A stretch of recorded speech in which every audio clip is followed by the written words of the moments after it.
What's up, everybody? This is Whiskey in the Six. I'm Rob. I'm here with my very good friend, Monty, who is starting a brother channel to Whiskey in the Six called Six Gin and Rock and Roll. A couple of his passions. We share some passions, of course. Monty, why don't you say hello to these guys? What's going on, everyone? My name is Monty, and yes, I'm starting a gin channel called Six Gin and Rock and Roll. Super excited. I've been inspired by this true gentleman here in front of me and broadcasting here. Yeah. Oh no. Yeah. That guy with the plaid shirt on. Huge inspiration to me, and he really put the gears to me to get this going. And I'm glad to be here. I'm glad to get started. Awesome. So we already have some people in the chat. Hopefully, we have a bunch more tonight. Tonight's your night, Steve. Monty. His name's Steve as well. I knew I was going to blow that at some point, but we're going to try to get as many people on your YouTube channel tonight. And honestly, this is the place to do it because you are surrounded by some of the best people in the world when it comes to the whiskey world. I'm just looking at some of the names here, names I've known for years doing this channel. Just beautiful people, honestly, very, very kind, generous people. And I'm sure you'll feel the exact same thing in the gin world. And I bet, if I had to guess, a bunch of these people dabble with a little bit of gin anyway. We got Eric Waite in the chat. He has his own YouTube channel. Eric Waite, what's going on, brother? We got Cameron in the chat. How's it going? We got Sipper Social Club. You know Jeremy. Yeah, what's going boy. on, Jeremy? What's up, guys? In Touch Mortgages. Yeah. Our boy Anthony. Catherine Bono's in the house. How's it going, Catherine? Welsh Toro, how are you? Stuart, what's going on, buddy? Sasha, how are you? Go Habs is in the house. Cheers, everyone. Hope you're doing well. Monty's gonna make my drink now, actually. Yeah, I'm gonna make a classic gin and tonic. Why don't you show off that bottle, because that's a sexy bottle there. Why don't you show everybody what that looks like? This is Scapegrace, all the way from New Zealand. They're an amazing brand. This isn't a paid promotion, by the way. I just really, really love the gin. Don't worry, they're used to me gushing over various brands of whiskey. Clearly, I'm a big fan of a particular Canadian whiskey these days. This is the cask strength. I haven't sipped it yet. This is my first experience with it. I'm doing a little bit of a modified. I think you're doing it as well. A modified dry January. Yes, yes. It's been difficult to say the least. So we're doing dried two wet days, I guess you can call them, a week. Yes. And we're gonna do that throughout January, and I'm gonna try to extend that into February. So I'm gonna still do my reviews, still be drinking from my reviews, of course, but the goal is to do 5 days a week where there's no alcohol involved. Let's see how long that lasts. I'm hoping. Let's see how long that lasts for real. I mean, it was rough just getting to this is day number 6, I think. So for me, this is day. I did a review, just 1 dram. I split it like basically half ounce in each glass because I did a head-to-head on Sunday. So that was the last day I had a dram. I'm just gonna quick thank you to Zachary. Thank you so much, buddy. He says, "Let the whiskey flow." Cheers, brother. Cheers, man. All right, so we're gonna put Monty's YouTube channel in the chat again. Brother channel to Whiskey in the Six, Six Gin and Rock and Roll. I think you guys are gonna love it, especially if you like to dabble into like a cocktail before you get into your whiskeys. Monty drinks his gin both in cocktails and neat. So why don't you talk about that a little bit? Yeah, absolutely. I typically like to drink them neat, believe it or not. That's like when I first find a new gin that I really want to try. I'll put it in either a tulip glass or I'll literally just put it in a good old fashioned whiskey glass. It's funny, I'm using a whiskey glass here, but just to kind of get the aromas right there, right in your face, and the tastes. And I like to mix it with tonic just because it does open up the gin a little bit. It's almost equivalent to when you add water to a whiskey. With tonic, it actually, depending on the type of tonic and the quality of tonic, it really opens up the flavors, the botanicals, and all the effervescences that come through the gin. But typically neat right at the beginning, mix in a little tonic, a little bit more as I go, really open it up. And then finally I'll finish it off. I'll garnish it with some fruit or whatever the signature style it is for that cocktail. I'll just add it right after. Beautiful. So in this case, actually, you know what? Sorry to interrupt you, Rob. No, In go this for it. case, actually, I'm gonna garnish. This is the signature gin and tonic for Scapegrace. It's just 2 ounces of gin. I'm gonna add some tonic water, and actually, this is like really refreshing. It says to add a nice wedge of orange. Actually, I'm gonna squeeze a little bit of juice. Oops! Wow, look how clumsy I am. A little bit of juice and then just a little orange wedge in there, and to me that's just extremely refreshing. I don't know about you. It looks refreshing. I'm actually a little jealous. After my kickboxing class today, I would have liked to start with one of those maybe. That, you know what? It's a great pre-dinner, and it's also a great after-work cocktail. Yeah, I can see that for sure. I just want to say a quick thank you to Welsh Toro for stopping by, because I know he's coming from the UK and it's already getting late over there. He's got some stuff to do in the morning. So thanks for coming by, buddy. We got our boy representing Sixer Kickboxing over here, Anthony Hager. What's up, buddy? What's up, man? Some of our friends in the chat, we share a lot of friends, of course. We are technically neighbors.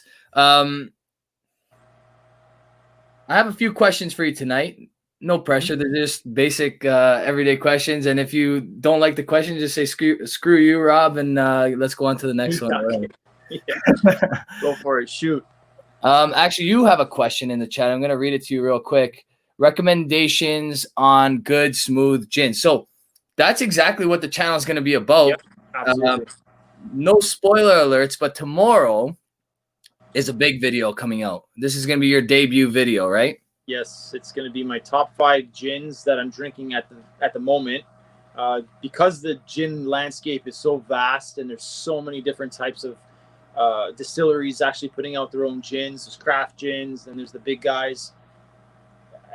It changes. My top 5 usually changes within the year, believe it or not. And at this moment in time, I just decided to open up the channel with a top 5 to kind of get the viewer and the subscriber kind of familiar with my palate, so that like they can kind of say, oh, they can kind of try the gins that I find, and then they can kind of relate to my palate in the sense of saying, oh, well, you know what, maybe that's a gin for me. I'll try that one out, you know. So to answer your question, a great gin. It's called the Gateway. It's nicknamed the Gateway Gin. I talk about it a little bit in my top 5. It's this guy right here. You can find this at the LCBO. It's called Arding Stalls. It's an absolutely beautiful bottle. Nice. And I don't know if you guys are familiar with the director, Paul Feig. He's the director. He's directed movies like, oh my God, what's I'm having a brain fart right now. It happens. Trust me. Bridesmaids. I believe it's one of those big, like those comedic kind of movies.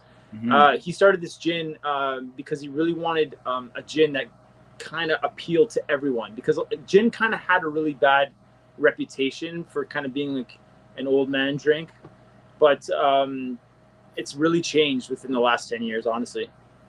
Yeah. So there's actually a couple questions about also, I'm not sure if you're familiar with it, but Peter White asks, what is Monty's take on Shetland's Reel Up Heli? I don't know. Shetland's Reel Up Heli. I can't say I've ever heard of that. Please, if you know anything about it, please let me know. Shetland's Reel Up. It sounds like something from Scotland, to be honest.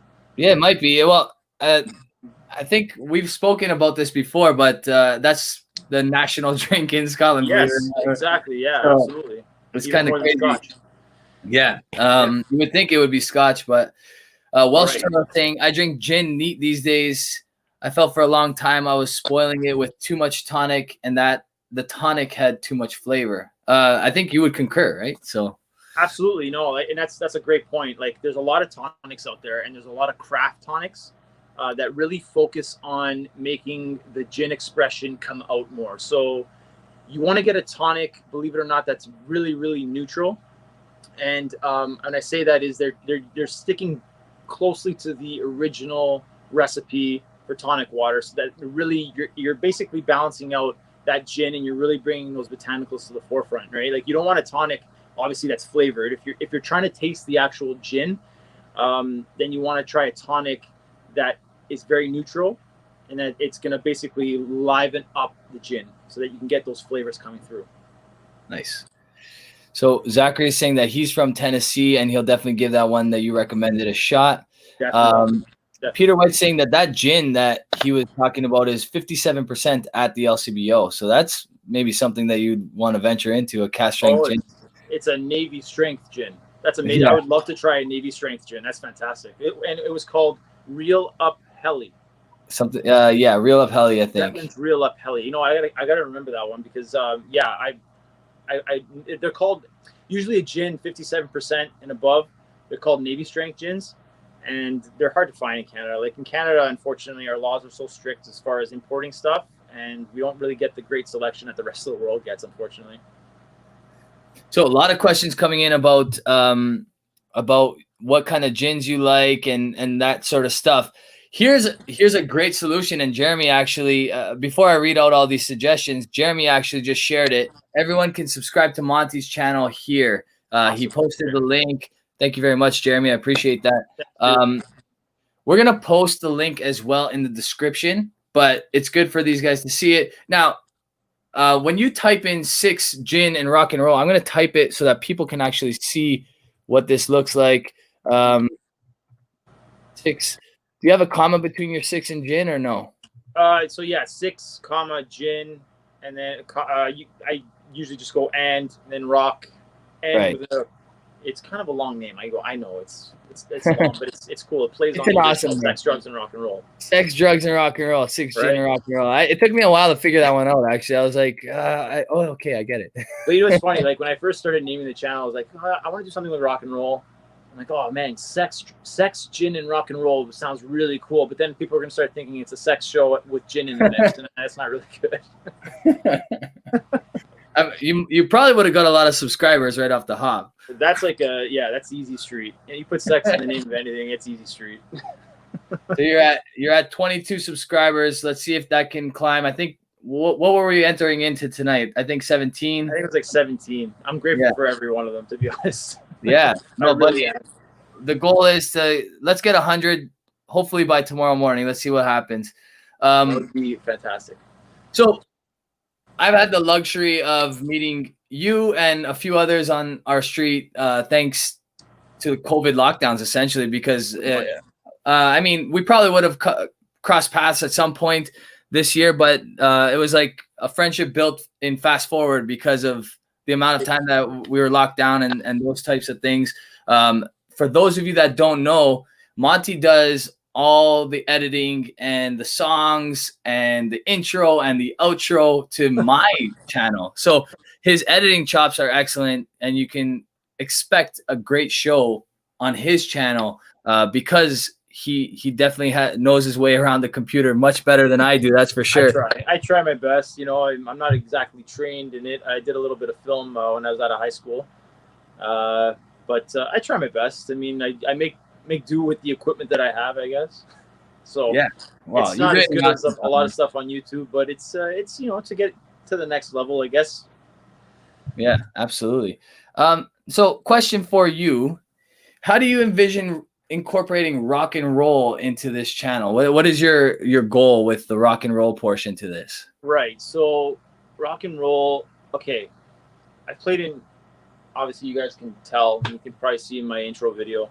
I played in bands for like 16 years. I've been playing music pretty much half my life, I guess you could say. I'm 32 years old. Yes, I will share that information. Wait a few more years and you'll stop. I know, right? I'm 21 at heart, baby. That's it. I ain't going anywhere. 21 for life. But yeah, so I've been playing in bands for about half my life now, and I really love music. It's my first passion that I've ever been involved with. So I actually found gin through rock and roll, through playing in a band. It's a pretty, you know, R-rated story, I guess you could say, but it's a good story of how I found gin. We were at a rehearsal one morning. It was about 10 in the morning. It sounds terrible. Great start to the story. I know, right? I do not condone any of these things, by the way. I was very young in my music career. We were touring.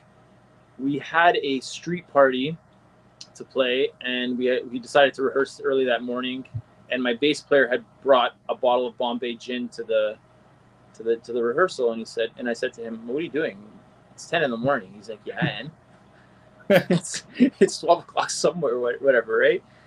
So I was like, and of all things, like gin, man, like come on, I drink whiskey, and and he's like, "Okay, you got to try gin. You really got to try it." So we poured a couple shots. I started drinking it, and at that time, I think it was about 21 or 20, somewhere around that range. And I wasn't really drinking spirits for the flavor. I was drinking it for other reasons, obvious reasons.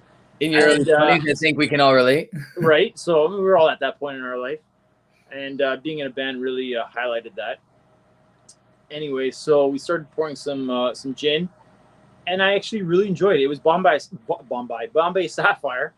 And I enjoyed it. It was really smooth. It was easy to go down. I could hold it down, which is great. And then it eventually evolved over the years. So like I started going into the LCBO, and I found myself going to the gin section a little bit more often than I usually would. And then it just turned into like this obsession where it's like I had to try as many different cool looking gins as I could, right? And yeah. I'm a sucker for marketing. Right? Like I saw this bottle right away. I'm like, yeah, I gotta have that. Yeah. Actually, they make a really, really cool gin. It's a black gin, which I'm trying to get, and it's like impossible to get. Hopefully, we're working on it. We're working on it. We're working on it. Yeah. I hope to get it. It's a black gin. Like I kind of didn't want to mention it because I don't want to ruin the surprise, the mystery behind it. But anyway, it's called Scapegrace Black. But anyway, yeah. So I eventually evolved just finding different types of gins and finding really cool bottles that I liked, and then buying them and trying them. And I guess it's kind of grew into an obsession within the last 2 years, really. Nice. So yeah, I think Bombay gin was my first gin, like pleasant gin experience as well. It's still, yeah, I still enjoy it, to be honest with you. I'm not as, I haven't dabbled too deep into it, but right. I've had a couple really nice ones because of you, and I still like that Bombay gin. I think it's good stuff.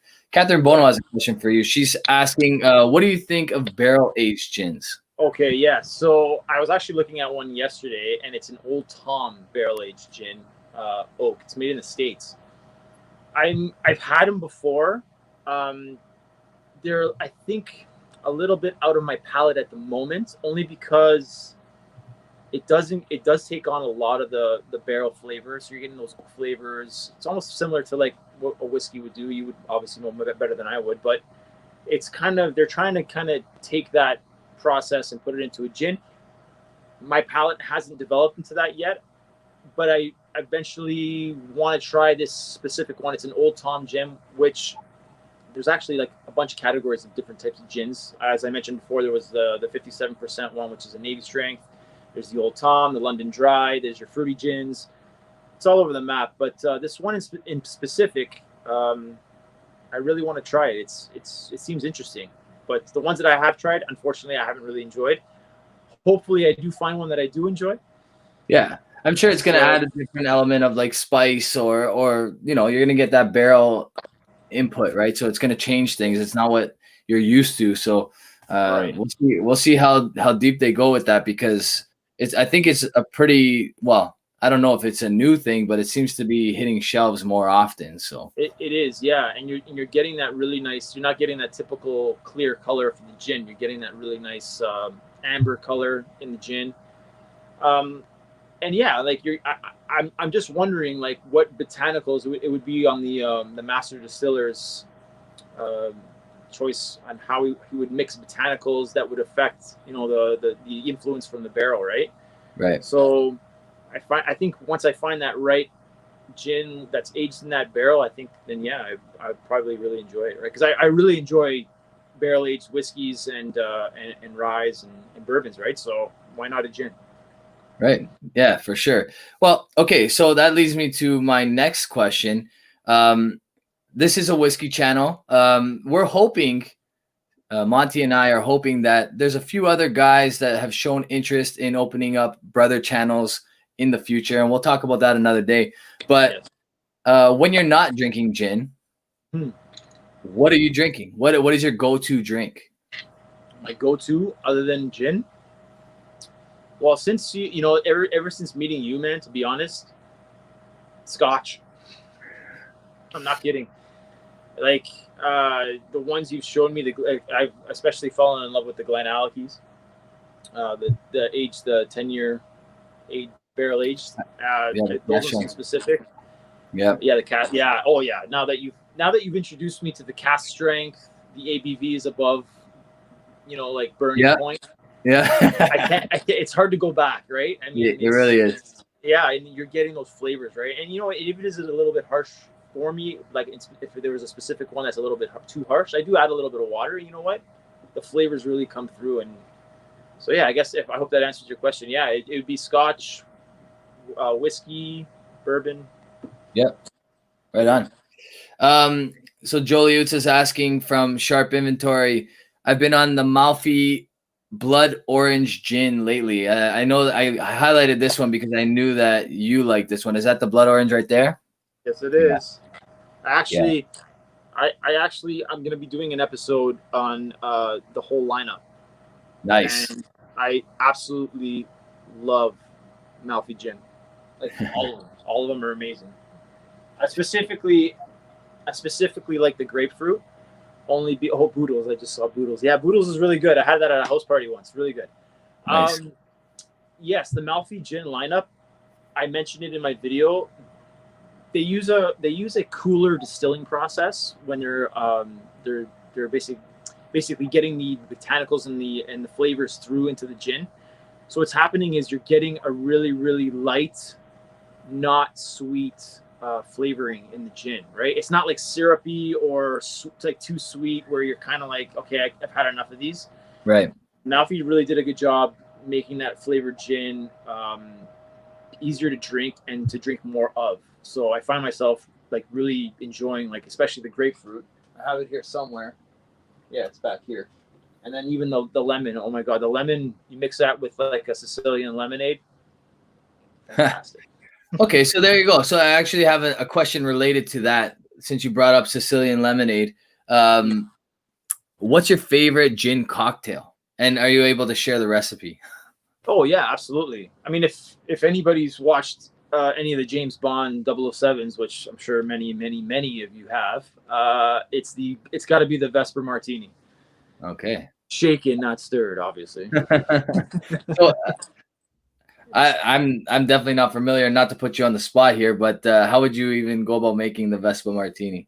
Right. So I mean, now originally in the Bond films, they use something called a Quina Lillet, but unfortunately, it's almost like a fortified white wine.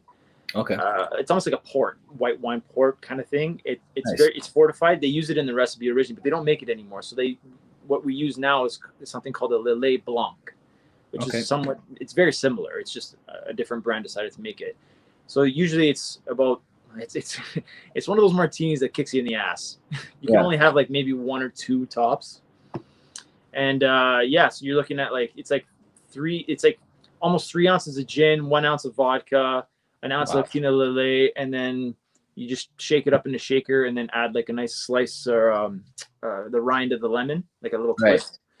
If you watch Casino Royale, he has one while he's playing poker, and they try to poison him with. That's the one that okay. Right. Yeah. So then he named it after Vesper because that was his love and whatever, right? But it's definitely one of those martinis that kicks you right in the ass, and I mean it's a great bad day drink. Yeah.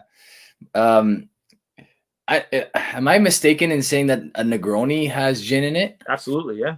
So that would have to be mine, and to top it off, if you do like the little egg white sweetener on top. Yep. I love that. I love those Negronis. Well, yeah, it's almost like a whiskey sour, right? Like you're getting that whiskey sour with the egg. The egg foam on the top, I guess. Yeah. Yeah. Well, the Negroni typically it doesn't have like I mean, the ones that I've had, and the traditional ones that I've had usually don't use that, but they use it's just like it's your Campari, your gin, and your vermouth, right? Your Right. Yeah. It's just one part of each, and then ice and whatever. right, and then like a nice wedge of orange. Oh my god, right. Fantastic. Make it with actually, you know, it's a really good trick. If you don't want it to be too like strong or bitter, make it with Aperol. It really like lightens it up a lot. Oh, nice. Yeah. Hendrix does it like that. So tomorrow, the top 5 gin video comes out. I think, honestly, I'm excited to watch it because number one, I love list videos. If anybody watches my channel, they know I love list videos. I love making my own lists. I love watching list videos. Yeah, I think it's a shared interest among many people because it gives you a good idea of what somebody's palate's like, right? It gives you an idea of what their likes and dislikes are. And you have on that table behind you, or on the amp behind you, sorry, what, 20 gins? Maybe close to it. I think like 2, 4, 6, 8, 10, 12, 14. Yeah, well, about 16, 18 gins. And then I got a bunch on the floor too, so a little bit over 20. Okay. So running out of space here. just in our eyesight, there's about 20 gins. I'm sure you've experienced another 50 to 100. Who knows? No, not that many, but eventually, yes, eventually. Yeah. Okay. So let's hypothetically say around 50 gins. That's it. Yeah. A top 5 gin video is very important for people that are just getting into gin, right? So you've already experienced 50. You get to cut that down for a bunch of people, which is I think very cool. So the overall vision of this channel is to have gin reviews. You're going to incorporate rock and roll. What is the goal for the types of rock and roll that you incorporate? You know what? I mean, the title says rock and roll. Now I'm a fan of all music, to be perfectly honest. Like, music's the soundtrack to your life. You know what I mean? There's a different type of genre, a different type of song for every moment in your life. So when I say rock and roll, it's basically like any kind of band-driven music. So music that's got like live instruments, live performance, actual chops. You know what I mean? Like, I think it's something that's lacking these days up in the forefront. And I think, and there's so many amazing artists out there that not a lot of people know about. And it's almost like a travesty, you know, like these artists really should be known for their chops and for their amazing songwriting abilities and melodies and whatnot. And I want this show to kind of incorporate that, because I was part of that world. And I still am. I still play in a band. Yeah. And it's so difficult these days. I mean, a lot of people say, oh, it's so easy to get your music out there. I'm like, yeah, totally. It's extremely easy to get your music out there, but how easy is it to actually get it listened to? You know what I mean? Yeah, no, for sure. Quick thank yous to Zachary. He's dropping another super chat and says, my grandma is 90 years old and her favorite drink is a gin sour. I used to love gin sours. I used to love gin sours. Whiskey sours, gin sours. Yeah, absolutely. You can only, I mean, I'm not much of a sweet guy. I like, unless it comes to like desserts and stuff, but when it comes to drinks, sweets are kind of like, I kind of stay away from. Like even gin and tonics, believe it or not. Like if I go out and like even for dinner or like to a party or something like that, I'll have maybe 1 or 2 gin and tonics, but then I'll switch over to like a soda, a gin and soda with like just some lime, just to kind of, because the sugar gets cut out the sugar. Yeah, right. I mean, it really affects you over through the night, right? So for sure. But gin and sour, the hangover is not as good. No, definitely not. No, gin sours are wicked though. Wicked. I love those. My boy Richie Z dropping a super chat. Thank you so much, buddy. I really appreciate it. Thanks. A lot of good cocktails being listed. Actually, there's a lot of gin fans out there, and I'm seeing that. And I knew that the worlds were definitely intertwined. Joe Liuta saying "Suffering Bastard" is his favorite gin whiskey cocktail. Oh, wow. I gotta try that. That's good. Yeah. He'll have to give a. He's in the liquor business as well. He does inventory for bars and stuff like that, sharp inventory. So wow, I got it. Okay. So he'll have to share that recipe with us. Maybe he can come make it on your channel one day. 100% it will. I just love the name. That's awesome. Yeah. bunch were listed above that. I missed a whole bunch. I apologize, guys. Sometimes the chat goes a lot faster than I'm able to keep up with. So there's also, we got the music aspect, we got the straight gin aspect. Will you be making cocktails regularly, or are you just going to be focusing mainly on like different gin lines and stuff like that? I mean, I love making cocktails. I'm not a professional bartender by any like sort of means. I don't want to put myself out there as that. But yeah, I definitely will kind of, if there's a really nice gin that I come across that I really, really enjoy, I by all means will try to make their signature cocktail. A lot of brands actually market like a really good cocktail that their gin complements, or that their cocktail complements the gin, whichever way you want to see it. Yeah, yeah. But you know what I mean? And I research that, and I try to, you know, and I want to kind of remake that so that when the person goes out to find the gin, they already have a cocktail in mind to kind of bring home and be like, oh, I gotta make this. This thing looks delicious. You know what I mean? That's right. Yeah. So yeah, so like I'll definitely, like, whenever I can, I'll put up a little segment of my show where I'm making a cocktail, you know, and trying out my bartender skills. You know. That's it. One of our boys, Peter Scola, just jumped into the chat. What's going on, buddy? Hey, so. What's up, brother? I find that the first thing that a lot of distilleries decide to do when they're opening up, the craft distilleries that we've been getting familiar with in Canada and stuff like that, they're making a gin because they have to wait. They have to wait 3 years to produce, or at least call their whiskey whiskeys, right? So this is one of the companies that we've been dealing with lately. This is the cask strength version. Shelter Point. They sent you, I believe. Yeah. A bottle of gin. Yes, they did. Right here. Shout out to Shelter Point. Yeah. That was amazing of them. Thank you. Thank you guys so much. They're doing some awesome stuff. This one is this is a whiskey. It's their artisanal cask strength whiskey. I've tried their 46%. This is the first time I'm trying the cask strength version. 58.7%. Nice. I'm guessing this is more of the same from them. Between 5 and 7 years old, maybe a blend of that. But fantastic stuff, and easily drinkable at 58.7%. Not too hot at all. I did add a little bit of water just to see if anything changed, but honestly, I'm becoming a bit of a Shelter Point fanboy. I really want to hopefully collaborate with them shortly because I'm loving what they're doing. I think they're doing some incredible things, and I just feel like all their whiskeys taste older than they actually are. So I think that's a really cool thing too. So if you haven't already, guys, I know that I've been tooting the horn of Shelter Point for some time now, but check them out if you can get some in your area. So you let me try the sorry to interrupt. You let me try the straight rye, I think, the other night. Actually, I was like, wow.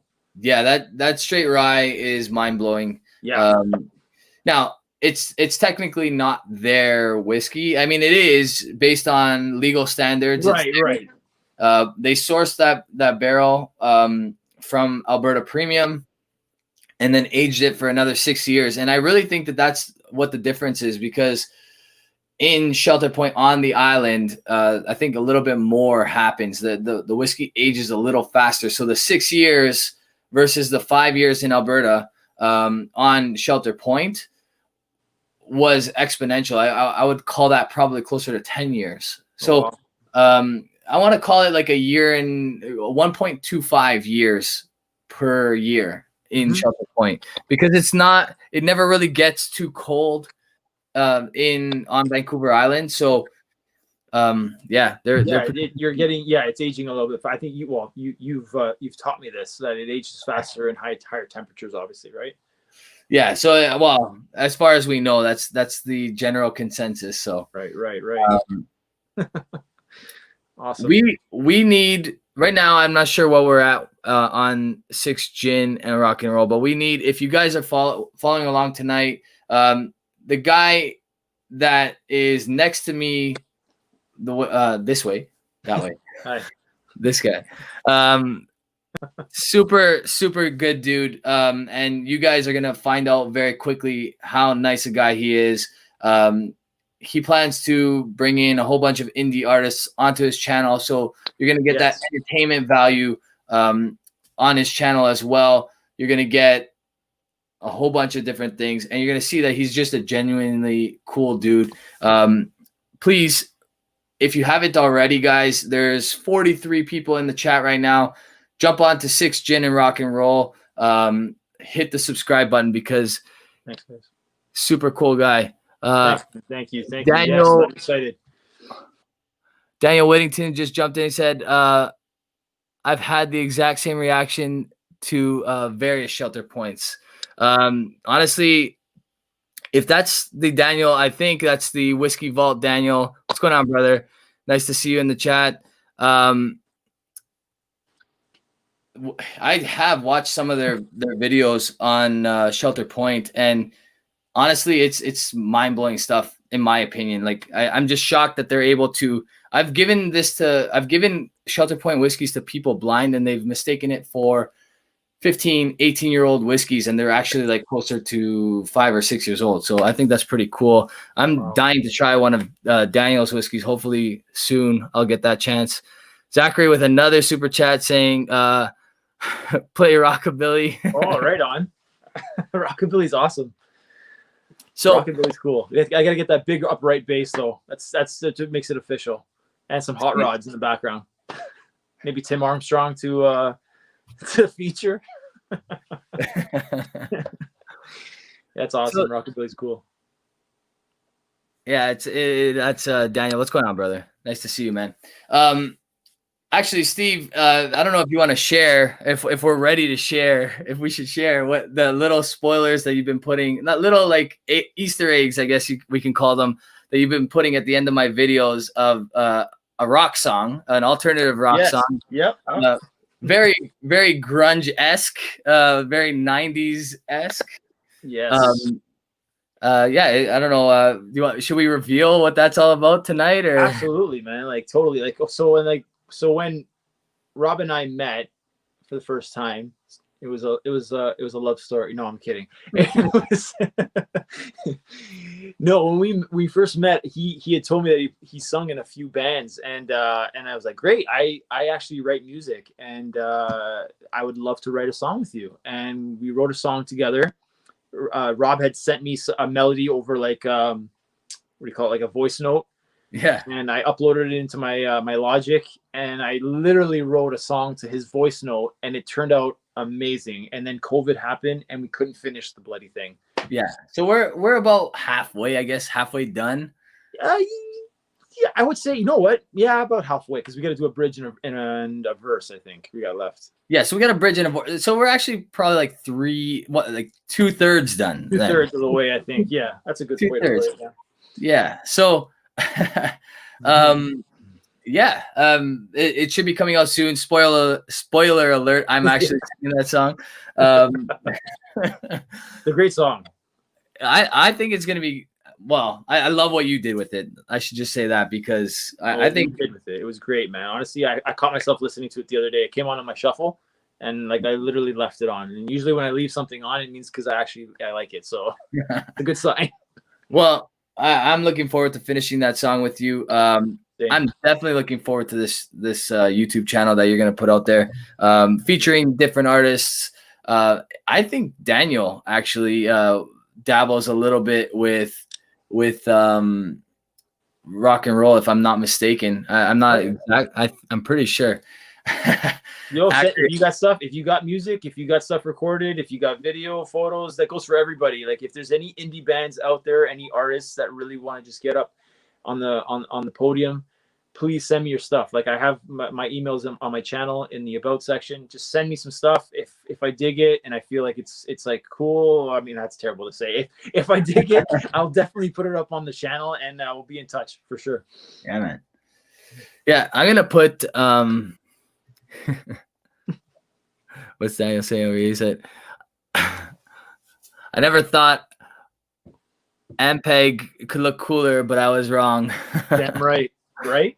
Ampeg is my love. I love this amp. I've had it for a very long time. Actually, there's a cool story about this head. It's really cool. So Here, I'm gonna put something in the chat. You tell the story, please. Oh, okay, yeah. So this head, I bought it only because in 2011 my band was asked to open up for Bon Jovi at Air Canada Centre, and it was my second show as a bass player ever. I tried out for this band in Toronto, and they asked me. I typically play guitar and keyboards, and they had asked the guitar player is a good friend of mine, and he had asked me they needed a bass player. They're like, "Hey, dude, can you learn a couple songs just to kind of come try out? We need a bass player." I said, "Yeah, sure, I'll give it a shot." I mean, it's basically guitar with 4 strings, not really, but I picked up. I found a bass on Kijiji, a really good one actually. It's this guy right here. I'll show you. This is my baby. I've had this for a very long time, very very long time. Fender Jag, and so what? Anyways, I learned I think a couple songs within the matter of like 2-3 days, and they're pretty complicated. They were pretty complicated songs. They were well written. Actually, they're co-written by Duncan Coots, which is the bass player for Our Lady Peace. So if anybody knows Our Lady Peace, I know you have a lot of American followers, but they're a really big Canadian band. They've been since the 90s. And so he's got some chops on the bass. So for me to learn those licks in a matter of a couple of days was really tough. I was really nervous. I ended up getting the gig, and yeah, we started learning all the songs. And then eventually, like our second show in, we ended up getting picked to play for Bon Jovi at Air Canada Centre. So I said, damn, I need a rig. I got to go buy a rig. So that's where I bought this guy. And then like the week before, I think. And the rest is history. And the rest is history, man. And just do Rockstar legend and back by 32. Yeah. Wow. Cheers to that. I mean, I think this channel will be a great vessel for not only other people's music, your own stuff. And really, I hope people have been paying attention to the background music in my videos lately, because every single one of those is produced by you. Every single one of those songs was made by you. So a lot of people are like, oh, that's the Mando theme. Is that a remix? Blah, blah, blah. That's this man right here. He's a big Mandalorian fan. Big time. Big fan. Yeah. Yeah. And every single one, there's one that you put to, was it the background music of Penny Dreadful, or just used it as a theme for the Penny Dreadful? Right. So I'm a huge fan of the show Penny Dreadful. A huge fan. It was one of those shows that really got me through. I had COVID, by the way. I should let everybody know. Yeah. And I may or may not have given to him. I'm not exactly sure. Okay. Yeah. Right. We're gonna debate this for the rest of our lives, dude. Probably. Yeah. But anyways, I unfortunately had COVID, and what got me through that was Penny Dreadful, and I fell in love with that show along with The Alienist. I'm a huge Victorian era fan, like huge. Like I think that's where the gin comes into, right? And yeah, so I use that show as for the inspiration for that Penny Dreadful kind of sounding songs. Very very orchestrated, like a lot of symphony orchestra and a lot of strings and a lot of basses. And I love it. Honestly, I loved every single one that you've produced so far, but thank you. I have my favorites, of course, and that's one of them. I love that whole. And so, and this is the thing that this actually, Jeremy and I, after this live tonight, we're going to be doing a podcast recording about comments that we get on our YouTube channel. So it's gonna be like who is it? Who's the late night guy that does that? Is it Jimmy Kimmel? Is it Jimmy Kimmel? Okay. Celebrity mean tweets. Yeah, it's celebrity. Dude, those are hilarious.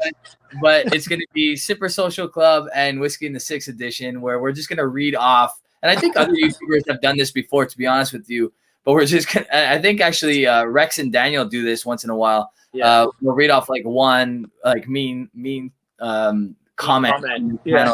Like that. We're gonna go like balls to the wall tonight, and we're gonna like go through like a whole list of them each. Amazing! I can't wait. Give me a year. Give me a year, or like a year. Who am I kidding? Give me a month, and then we'll do one at the end of that month. Yeah, honestly, dude. If I had to, I went back to some of my earlier videos because I remember there being some like pretty good zingers back then, and I was like, I can imagine. so they're fun reflecting on, and we had a side discussion about this in the past about how like depending on the day that it catches you, like you might like that's why you need a cooler head to deal with your comment section if you can afford it, because it's not a good idea on a bad day. Have you ever seen the movie Wreck? I'm sure you have a kid, so you've seen Wreck-It Ralph, the second one. Yes, right? Yes. Okay, you remember the time when he walks into the comment section? Yeah, never read the comments. That's literally it. And then the girl says like, "No, you shouldn't have gone in there." I know it is. You know what? It's funny because, and we're gonna talk about it later. I don't want to give too much away, but it's like the most like subtle comments that come from like people that like you picture like your grandfather or like your dad or your mom saying. It's like, yeah, you're really. I got one recently. I'm gonna share it again tonight, but I'm gonna spoil it. Yeah. It was something about like, I've been watching you for a while and you're just not a good person. Like, ow. Shots fired, man. Shots fired. Yeah, no, that really it did. It cut brutal, deep. Man. That one cut deep. So you're gonna get it, and it comes with the territory when you put yourself out there, especially on YouTube, because it's a little different than making it in the rock industry, for example. Oh God.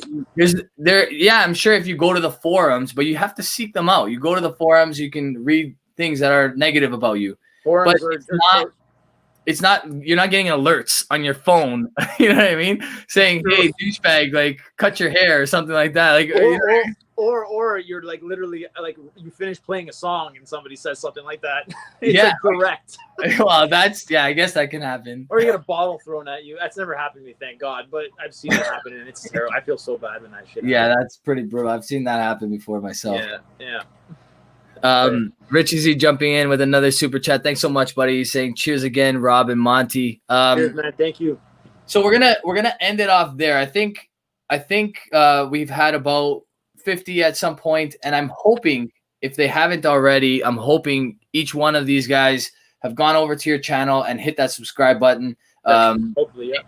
Because honestly, you guys have a lot to look forward to on this channel. Like I said, Steve's going to be bringing in indie artists. He's going to be bringing in cool cocktails, and more importantly, the gins to make those cocktails. That one beside you right there, I keep staring at it. I definitely need to buy myself a bottle of that just for the bottle alone. Isn't it gorgeous? It's such a cool bottle. I love, you know what? And it's cool. I was reading like the history on these guys. They have a really cool story. They're two brother-in-laws, and they met that way, and they literally always talked about wanting to make a gin, and they ended up making themselves go broke and in debt doing it. And it was one of those like rags to riches stories where they came out of it, and they created a phenomenal gin. Like, this is just the classic. This is their classic gin, so it's their staple, their flagship, I guess you could call it. And then they have the gold gin. It's a little bit higher in price. And then they finally have the black gin, which is like, I've never tried it, but damn, it looks freaking cool. Like, I gotta get a bottle of that. So yeah, no, they have some really cool stuff. I just a bottle. I mean, I say I don't judge a book by its cover, but that's like, I still have a whole bunch of books here that look cool on my shelf. Right. Yeah, absolutely. They're good books, but the ones that are the ones I advertise. Exactly. No, it's true, right? I mean, I said it before. I'm like a huge sucker for marketing. If you make a really cool bottle, I will buy it. Will I like it? Hopefully. Yeah, exactly. Well, I don't know. It'll look pretty on my bar, and that's about it. Maybe I'll fill it with something else. That's actually, I've done that before, eh? It's bad. I kept my Class Azul the Reputato bottle because I think that looks cool. Zach jumping in with another super chat tonight saying, Monty, I subscribed. Dude, thank you, dude. Thank you. Cheers to everybody that's done that already. Anthony Venuto from In Touch Mortgages is saying, I know you both, and you're not bad guys. I'm a little bad guy too, man. We love you. Everybody, thank you so much for joining tonight. Again, check out 6 Gin Rock and Roll. Steve, you want to give them a quick little Monty, sorry, you want to give them a quick little heads up as to what time that video is coming out tomorrow and where they can find you? Absolutely. So I have it ready to go. It's loaded. It's locked. It's going to be midnight tomorrow. It's going to be firing off my top 5 gins. I hope you guys all enjoy it. I mean, it's my very first video as a YouTuber. I can't believe I can actually call myself a YouTuber now, right? There you go. Am See? I allowed to now, or do I have to have a certain amount of subscribers first? No, you're allowed. You're allowed. Okay. You have 1 subscriber. You're officially a YouTuber. That's how it works. Okay, good. I can add that to my list of jobs that I've had in my life. Oh my God. There you go. Cross that off the bucket list. Oh my, exactly, right? But yes, it's my very first video. Please be kind. It's my first time in front of a camera, kind of like showing off what I know. That's why I decided to do a top 5 list, only obviously to get you guys familiar with my palate and to just show you guys some really, really tasty gins that you'll enjoy, and it'll bring you into the gin world, because it's like growing like big time now. Like I think I was telling you before, Rob, that LCBO actually has a gin shop now. It's kind of lacking. Well, that's lacking, and LCBO go hand in hand. But anyway, you know what though? Like, why is that? Why is that? Like, ever since I've started this channel, which is I think it was like maybe in November. It was just after I had COVID. Yeah, it was beginning of November, and the amount of gin that I've seen across the world is incredible. Like, the brands, the flavors, the techniques, the distillation techniques. Like, but why can't we have that here? You know what I mean? Like, and preach it to the choir. Everybody, every Ontarian in this chat is fuming and trying to type in something as fast as they can before we call this. I know, right? Like, oh my God, man! Like, I'm sure I'm preaching to the choir, absolutely. And I've just discovered this, and it's like, and then on top of it, I tried to get in touch with like the SAQ, which is in Canada, which has like some great gins out there. Yeah. And they're like, oh, we don't deliver to Canada or to Canada, to Ontario. I'm like, what? We're in the same country, man. Like, I know. What do I got to do? Drive there to get it? It's insane. It's scary, but that's going to be ratified soon. They're actually working on getting alcohol across provincial borders. So something to look forward to. Eric Waite makes a great point. He says, you're not a real YouTuber until you get a thumbs down. And that's the truth. For every, I think the rule is like for every 100 people that like you, you're going to, well, it's 99 people that like you, you're going to get probably 1 person that doesn't. Right. So, it is what it is, comes with the territory, but we're glad you're here. We hopefully will be welcoming a couple more of our friends into the Sixer Corp, I guess we can call it. I'm excited, man. I'm excited. Come on, Ann.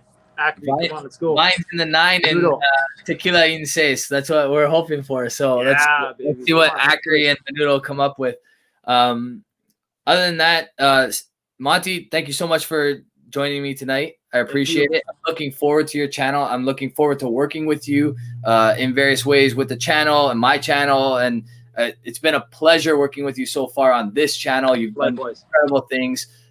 Guys, if you don't know, like I said already, this guy is producing all the music on my channel, doing all the intro, the outro, all the cool stuff that's happening on my channel is because of this guy right here. So I owe him a big debt of gratitude. And please subscribe to 6 Gin and Rock and Roll if you haven't already. Thanks a lot, guys. I appreciate Rob. Thank you so much. I enjoy every second of helping you out, and I hope I can get better at it, and we can grow together and grow these channels together. I'm absolutely confident that you will, my friend. Everybody, have a good night. Cheers. Thanks for joining in on the chat. Thanks for joining in with the comments. I really appreciate it. Cheers, everyone. Cheers, guys. Thanks.